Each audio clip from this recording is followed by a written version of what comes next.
அனைவருக்கும் வணக்கம். தானத்தில் சிறந்த தானம் கோதானம். நாம் கோதானத்தை பற்றி இப்பொழுது தெரிந்து கொள்வோம். 10 கொடைகளில் மிகவும் சிறப்பானது பசு கொடை. ஒரு மனிதன் வாழும் காலத்தில் செய்யும் புண்ணியம் மற்றும் பாவ பலன்களுக்கு ஏற்ப சொர்க்கம் நரகம் என்பது நிர்ணயிக்கப்படுவதாக சாஸ்திரங்கள் குறிப்பிடுகின்றன. கருட புராணமும் அவரவர்களின் புண்ணிய பலனுக்கு ஏற்ப துன்பமில்லா சொர்க்கமும் பாவ பலனுக்கு ஏற்ப நிம்மதியில்லாத நரகமும் கிடைக்கும் என்று கூறுகிறது. அந்த வகையில் நம்முடைய வாழ்க்கையில் இந்த ஒரு தானத்தை ஒரு முறையேனும் செய்தால் இறந்த பின்பு அதிக துன்பப்பட வேண்டாம் என்று சாஸ்திரங்கள் கூறுகின்றன. இந்த உலகத்தில் அனைத்து ஜீவராசிகளையும் விட இந்த ஒரு ஜீவன் புனிதமானதாக கருதப்படுகிறது. அதுதான் பசு. பசு இருக்கும் இடங்களில் புண்ணியங்கள் நிறையும் என்று சாஸ்திரங்கள் சொல்கின்றன. ஒரு மனிதன் தன்னுடைய முழு வாழ்நாளில் ஒரே ஒரு முறையாவது பசுவை தானம் செய்திருக்க வேண்டும். முன்பெல்லாம் கோதானம் அதிக அளவில் நடைபெற்று வந்தது. ஆனால் இப்போது இவற்றை யாரும் செய்வது கிடையாது. மாறாக நமக்கு பயன்படாது என்று தெரிந்தவுடன் அதனை வெட்டுவதற்கு அனுப்பிவிடுகிறார்கள். இதனால் பாவங்கள் பெருகி வருகின்றன. பசுவை கோவில்களுக்கோ அல்லது பசு வளர்ப்பவர்களுக்கோ தானம் செய்தால் அதைவிட புண்ணிய பலன் எதுவுமே கிடையாது. பாவங்கள் எவ்வளவு செய்தாலும் அதனை ஒன்றும் இல்லாமல் செய்யும் ஆற்றல் இந்த கோதானத்திற்கு உண்டு. விஞ்ஞானத்தை நோக்கி பயணித்துக் கொண்டிருக்கிறது உலகம். விஞ்ஞானம் எவ்வளவு வளர்ச்சியை காண்கிறதோ அந்த அளவிற்கு உலகம் பலவிதமான பாதிப்புகளையும் சந்தித்து வருகிறது. அப்படியான விஞ்ஞான பாதிப்புகள் கூட பசு இருக்கும் இடங்களில் பலிப்பதில்லை என்று புராணங்களும் சாஸ்திரங்களும் குறிப்பிடுகின்றன. வாஸ்திர தானம், கோதானம், பூமி தானம், அன்னதானம் ஆகியவை விரைவில் பலன் தருபவை என்று தர்மசாஸ்திரங்கள் கூறுகின்றன. பசு தானம் செய்வதில் 4 வகைகள் இருக்கின்றன. ஜென்ம லாப கோதானம். வாழ்க்கை காலகட்டத்தில் மனிதன் முக்கியமாக கஷ்டப்படுவது வாங்கிய கடனை திருப்பிக் கொடுக்க முடியாமல் தவிப்பது. கோதானம் செய்கிற வீட்டிலும் கோபூஜை செய்யும் வீட்டிலும் எந்தவித கடன்களும் தங்காமல் விலகி போய்விடும்.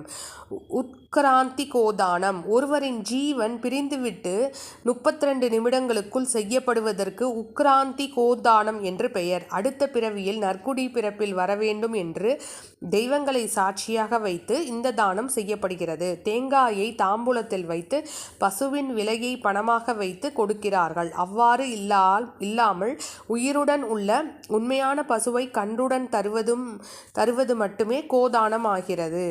வைதரணி கோதானம். இறந்தவர்களுக்காக 12ஆம் நாள் ஹோமம் செய்து பித்ருலோகத்தில் சேர்த்துவிட்ட பிறகு அவர் அங்கிருந்து சொர்க்கலோகம் செல்ல வைதரணி என்ற நதியை கடக்க வேண்டி உள்ளது. கொடூர பாவங்கள் செய்பவர்கள் வைதரணி எனும் இந்த நதியை கடக்க மிகுந்த துன்பப்படுவார்கள் என்பது ஐதீகம். இந்த நதியை எளிதாக கடக்க நாம் பசுவை தானம் செய்திருந்தால் போதும்.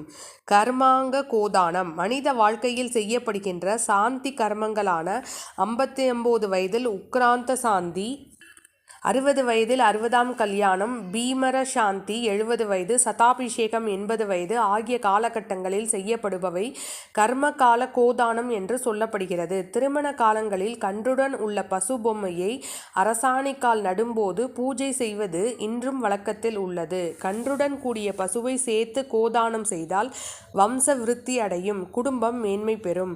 பசுவில் மகாலட்சுமி குடியிருப்பதால் அவளின் அருள் கிடைப்பதால் குடும்பத்தில் நிம்மதி, ஒற்றுமை மற்றும் சந்தோஷம், செல்வம் மற்றும் செழிப்பு, வியாதிகள் நீங்கி ஆரோக்கியம், தடைகள் விலகுதல், சத்ரு விநாசம், பித்ரு சாப நிவர்த்தி, அனைத்து முயற்சிகளிலும் வெற்றி போன்ற நன்மைகள் உண்டாகும். பசு தானத்தால் ஒருவர் தனது முன் 7 பின் 7 தலைமுறையினர் மோட்சத்திற்கு போக வழி செய்கிறார். அது மட்டுமில்லாமல் பசுவிற்கு அன்னதானம் செய்தாலும் உங்கள் வாழ்க்கை மேன்மையடையும். கோதானம் செய்ய முடியாதவர்கள் பசு மாடுகளை பராமரித்து கோஷாலாவிற்கு நன்கொடை அளிக்கலாம். ஆகவே நம்மால் முடிந்த உதவிகளை கோஷாலாவிற்கு செய்ய வேண்டும், கோசாலைக்கு செய்ய வேண்டும், அல்லது பசுவிற்கு உணவு அளிப்பதன் மூலம் நாம் அதை செய்யலாம்.